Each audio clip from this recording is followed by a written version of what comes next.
মাঝে মাঝে আল্লাহ আমাদেরকে দুঃখ কষ্ট দিয়ে পরীক্ষা করতে চান, এগুলো আমাদের জন্য খারাপ নয়। এই দুঃখ কষ্ট বিপদ আমাদের কোমরকে সোজা করে, আমাদের পায়ের মাটিকে শক্ত করে, চিল্লায় বলেন ঠিক কিনা?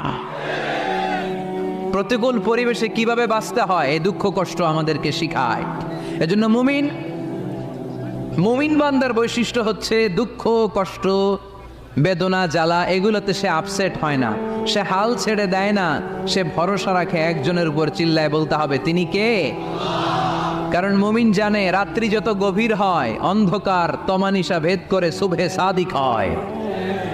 মুমিন জানে গর্ভবতী নারীর পেটের ব্যথা যেই দিন বাড়তে থাকে ওই দিনই নতুন মেহমান আগমনের সময় ঘনাতে থাকে।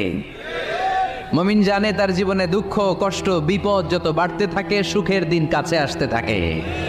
এজন্য মুমিনের হারাবার কিছু নেই। ফা ইন্না মাআল উসরি ইউসরা, ইন্না মাআল